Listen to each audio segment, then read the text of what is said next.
بسم اللہ الرحمن الرحیم۔ السلام علیکم ورحمۃ اللہ وبرکاتہ۔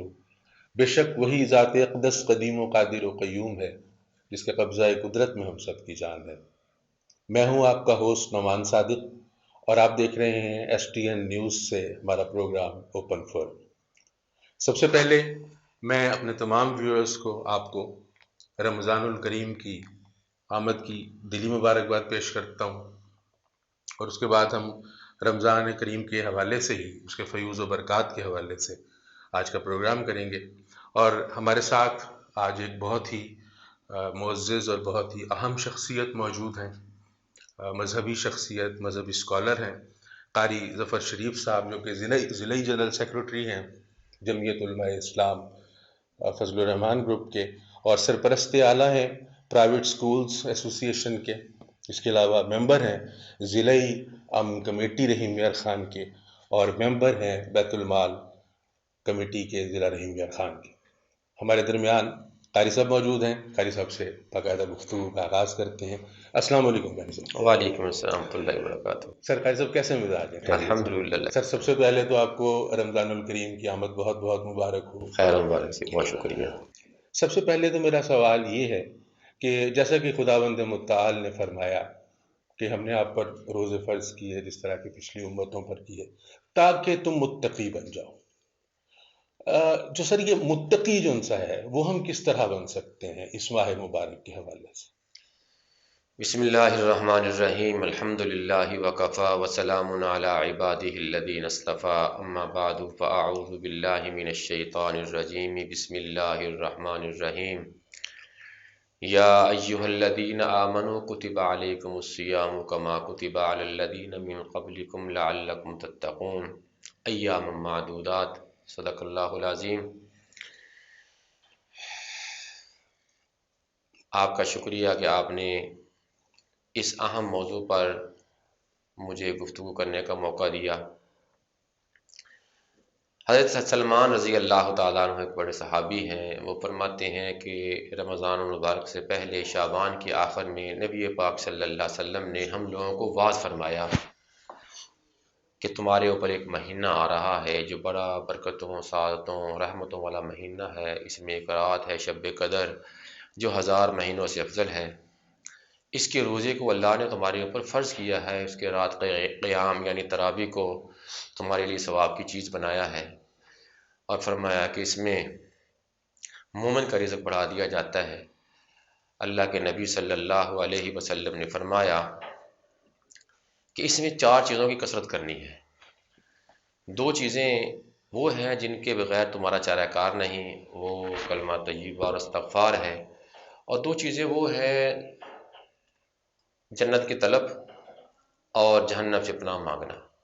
اللہ کے نبی صلی اللہ علیہ وسلم نے کتب علیکم الصیام فرمایا ہے کہ تمہارے اوپر روزے فرض کیے گئے ہیں، اور یہ روزے تمہارے اوپر کوئی خاص فرض نہیں کیے گئے۔ تم سے پہلے بھی جتنی امتیں گزری ہیں ان سب پر روزے فرض تھے، لیکن ان کی کیفیات مختلف تھیں، اور چونکہ میرے اور آپ کی آقا حضرت محمد رسول اللہ صلی اللہ علیہ وسلم آخری نبی ہیں، آپ کے بعد کسی نبی نے نہیں آنا۔ اللہ کے نبی صلی اللہ علیہ وسلم نے ہر معاملے کو، ہر بات کو کھول کر بیان فرما دیا ہے، اور اس میں فرمایا کہ اگر تم نفل ادا کرو گے اللہ سنتوں کے برابر آپ کو ثواب عطا فرمائے گا، سنت ادا کرو گے اللہ جو ہے فرضوں کے برابر آپ کو ثواب عطا فرمائے گا، ایک فرض کو ادا فرماؤ گے تو اللہ 70 فرضوں کے برابر آپ کو ثواب عطا فرمائے گا۔ کعب بن عجرہ رضی اللہ تعالیٰ کے بڑے صحابی ہیں، اور فرماتے ہیں کہ اللہ کے نبی صلی اللہ علیہ وسلم مسجد میں تشریف لائے، فرمایا کہ ممبر کے قریب ہو جاؤ۔ ہم سب ممبر کے قریب ہو گئے۔ اللہ کے نبی صلی اللہ علیہ وسلم نے ممبر کے پہلے درجہ پر قدم رکھا، فرمایا آمین۔ جب آپ علیہ السلام نے ممبر کے دوسرا درجہ پر قدم رکھا، پھر فرمایا آمین۔ جب میرے آقا حضرت محمد رسول اللہ صلی اللہ علیہ وسلم نے ممبر کے تیسرا درجہ پر قدم رکھا، پھر فرمایا آمین۔ جب اللہ کے نبی صلی اللہ علیہ وسلم خطبہ وغیرہ سے فارغ ہو کر نیچے اترے تو صحابہ اکرام رضوان اللہ تعالی عنہم اجمعین نے عرض کیا کہ آج ہم نے ممبر پر چڑھتے ہوئے آپ سے ایسی بات سنی ہے جو اس سے پہلے نہیں سنی تھی۔ تو اللہ کے نبی صلی اللہ علیہ وسلم نے فرمایا کہ اس وقت جبرائیل علیہ الصلوۃ والسلام میرے سامنے آئے، جب میں نے ممبر کے پہلے درجہ پہ قدم رکھا تو انہوں نے کہا کہ ہلاک ہو جائے وہ شخص جس نے رمضان المبارک کا مہینہ پایا پھر بھی اس کی مغفرت نہ حاصل ہو، اور فرمایا کہ ہلاک ہو جائے وہ شخص جس کے سامنے آپ کا نام نامی آئے اور وہ صلی اللہ علیہ وسلم نہ کہے، درود شریف نہ پڑھے۔ اس لیے زندگی بھر میں ایک مرتبہ درود شریف پڑھنا فرض ہے، تو ہم سارے پڑھ لیں صلی اللہ علیہ وسلم۔ اور فرمایا کہ جب میں نے تیسرا درجہ پہ قدم رکھا تو انہوں نے کہا کہ ہلاک ہو جائے وہ شخص جس کے والدین دونوں یا ایک بڑھاپے کی حالت کے اندر ہوں اور وہ ان کی خدمت کر کے جنت حاصل نہ کر لیں۔ میں نے کہا آمین۔ اب دیکھیں یہاں بد دعا دینے والے جو فرشتوں میں سب سے اعلیٰ ہیں، حضرت جبرائیل علیہ الصلوۃ والسلام، اور اس بد دعا پر آمین کہنے والے، مہر لگانے والے میرے اور آپ کے آقا حضرت محمد رسول اللہ صلی اللہ علیہ وسلم، جو فرشتوں میں سب سے اعلیٰ ہیں اور انسانوں میں سب سے اعلیٰ ہیں، وہ اس پہ بد دعا پر آمین کہہ رہے ہیں۔ تو فرمایا کہ تین لوگوں کی دعا رد نہیں ہوتی، جی، تین لوگوں کی دعا رد نہیں ہوتی، ایک روزہ دار کی افطار کے وقت، دوسرے مظلوم کی بد دعا، اور تیسرے عادل بادشاہ کی۔ تو یہ ہے رمضان المبارک جس کی اللہ نے ہمیں ایک مرتبہ پھر موقع فراہم فرمایا ہے، اور فرمایا کہ رمضان المبارک کا جس نے ایک روزہ بھی جان بوجھ کر چھوڑ دیا، جس نے رمضان المبارک کا ایک روزہ بھی جان بوجھ کر قضا کر دیا، چھوڑ دیا، اس کی قضا تو ہو جائے گی لیکن ثواب کے لیے ساری زندگی روزے رکھتا رہے نا، اس ایک روزے کا ثواب نہیں پا سکتا جو رمضان المبارک کا روزے کا ثواب تھا۔ کہ اللہ کے نبی فرما رہے ہیں کہ رمضان المبارک کا مہینہ آئے اور وہ اس کی مغفرت نہ کروا سکے، روزے رکھ کے، تراویح پڑھ کے، ذکر اذکار کر کے، قرآن پاک کی تلاوت کر کے، اپنی آنکھوں کی حفاظت کر کے، اپنی زبان کی حفاظت کر کے، اپنی کانوں کی حفاظت کر کے وہ اپنی اللہ سے بخشش نہ کروا سکے، فرمایا کہ اس سے بڑا بدبخت کوئی نہیں۔ بہت خوبصورت، بہت ہی ایمان افروز واقعہ قاری صاحب آپ نے سنایا، اور حدیث مبارکہ جو سی ہے وہ ہمیں ہماری سماعتوں کی نظر کی۔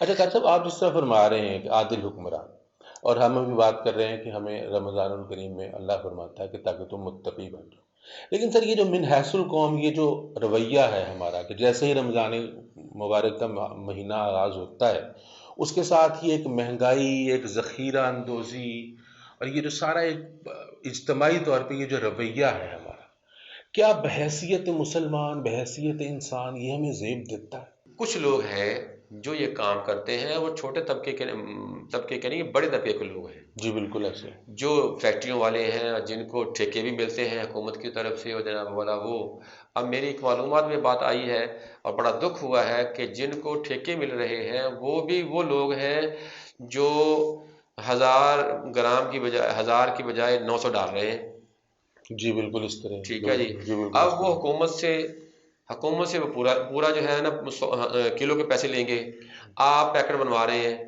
میں پیکٹ بنوا رہا ہوں، اب ان کے اوپر جو ہم اعتماد کر رہے ہیں، ہم ایک ایک پیکٹ کو ہم نہیں تول سکتے، نہیں چیک کر سکتے۔ اب یہ ان کے اوپر ہے نا کہ وہ جو ان کو جس چیز کے وہ پیسے لے رہے ہیں، جتنا پیسہ لے رہے ہیں، اور رمضان شریف کا مہینہ ہے، ہماری زندگی میں انقلاب تب بھی آئے گا جب ہم اس ایک مہینے کو خالص اللہ کی رضا کے لیے نبی پاک صلی اللہ علیہ وسلم کے طریقوں کے مطابق گزار لیں۔ میرے اللہ نے کیا حکم فرمایا ہے، میرے نبی صلی اللہ علیہ وسلم نے کس طرح ہمیں کر کے دکھایا ہے، اور صحابہ کرام کی کیا تعلیمات ہیں، صحابہ کرام جو ہمارے لیے آئیڈیل ہیں، جن کی زندگیاں ہمارے لیے آئیڈیل ہیں۔ آپ ہماری نوجوان نسل کو ہمارے ایس ٹی نیوز کے پلیٹ فارم سے اگر بتانا پسند فرمائیں کہ ہم بحیثیت انسان اثار قربانی کا جو جذبہ ہے اور اس میسج کو ہم کس طرح سے کنوے کر سکتے ہیں؟ یہ دنیا جنت آج بھی بن سکتی ہے، اس کے لیے ہمیں اپنے رویوں کو تبدیل کرنا ہوگا، ہمیں اپنی زندگیوں کو اسلامی ڈھانچے کے اندر ڈھالنا ہوگا، اور یہ جو اسلام جو ہے وہ مکمل ضابطہ حیات ہے، اس کے مطابق زندگی گزاریں گے، اللہ دنیا کے اندر بھی چمکائیں گے اور آخرت کے اندر بھی چمکائیں گے انشاءاللہ۔ اچھا طلب، جو روزہ ہے یہ بیک وقت ہماری جسمانی اور روحانی دونوں طریقوں سے ہماری تربیت کرتا ہے، ایک تو بھوک اور پیاس کے حوالے سے، اور روحانی اعتبار سے بھی ہمیں جو ہے وہ ایک معراج اور ایک اوج عطا فرماتا ہے۔ تو اسے آپ کس طرح سے بیان فرمائیں گے کہ ہم جسمانی طور پہ اور روحانی طور پہ بیک وقت دونوں طرح سے روزے سے کس طرح سے مستفیض ہو سکتے ہیں؟ اللہ نے فرمایا کہ روزہ میرے لیے ہے اور اس کی جزا میں خود ہوں۔ ارے واہ، سبحان اللہ، سبحان اللہ۔ اچھا، اب یہ دیکھیں کہ جو چیزیں آج ہماری میڈیکل سائنس بتا رہی ہے، آقا صلی اللہ علیہ وسلم نے 1500 سال پہلے بتا دی تھی۔ جی بالکل، اس کے فوائد کیا ہیں، اس کے ثمرات کیا آئیں گے، اور روح کے اوپر اس کے اثرات کیا ہیں، جسم کے اوپر اس کے اثرات کیا ہیں۔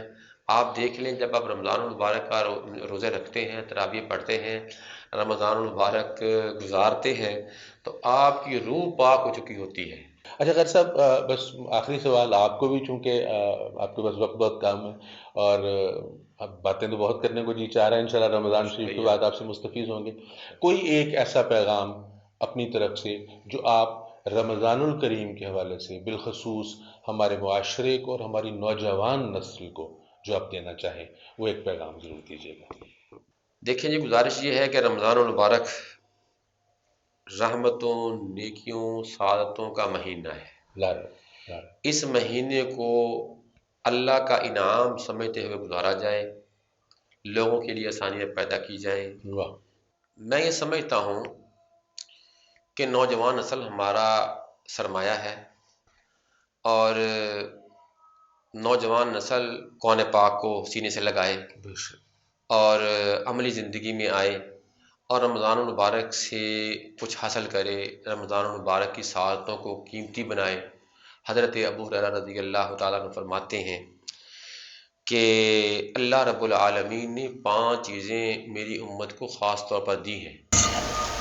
نمبر 1 یہ کہ ان کے منہ کی بو اللہ کے نزدیک مشک سے زیادہ پسندیدہ ہے۔ واہ، کیا کہنا! اور فرمایا کہ دریا کی مچھلیاں ان کے لیے دعائیں مغفرت کرتی ہیں اور افطار کے وقت تک کرتی رہتی ہیں۔ اور فرمایا کہ جنت ہر روز ان کے لیے آراستہ کی جاتی ہے۔ ارے واہ، سبحان اللہ۔ سرکش شیاطین اس مہینے کے اندر قید کر دیے جاتے ہیں، اور جب رمضان المبارک کی آخری رات ہوتی ہے تو اللہ رب العالمین مغفرت کا عام اعلان فرماتے ہیں۔ تو صحابہ کرام رضوان اللہ تعالی عنہم اجمعین نے عرض کیا کہ یہ شب مغفرت، شب قدر ہے۔ فرمایا نہیں، بلکہ مزدور کو کام ختم ہونے پر مزدوری دے دی جاتی ہے۔ ارے واہ، سبحان اللہ، سبحان اللہ۔ تو میری نوجوان نسل سے یہ گزارش ہے کہ آپ پاکستان کا کل ہیں، آپ نے پاکستان کی باغ دوڑ سنبھالنی ہے۔ ہمارے معاشرے کے اندر جو کمیاں کوتاہیاں ہیں، ان کو آپ نے ٹھیک کرنا ہے۔ ان کو ٹھیک کرنے کے لیے پھر آپ کو خود ٹھیک ہونا پڑے گا۔ بالکل اس طرح اللہ رب العالمین سے دعا ہے کہ ہمارے جو تاجر ہیں ان کو بھی اس بات کی سمجھ عطا فرمائے کہ وہ گراں فروشی نہ کریں، وہ چیزوں کو مہنگا نہ بیچیں، وہ چیزوں کو ذخیرہ اندوزی نہ کریں۔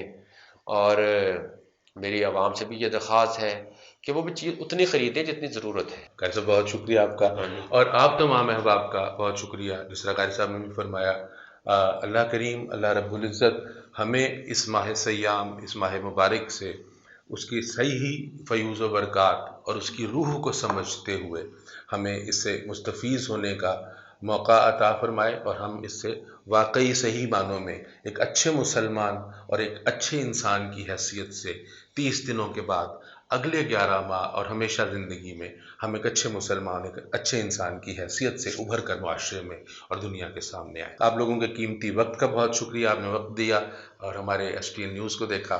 اپنے میزبان نعمان صادق کو اجازت دیجیے گا، اپنا بہت سا خیال رکھیے گا، بہت آسانیاں تقسیم کیجیے گا۔ فی امان اللہ۔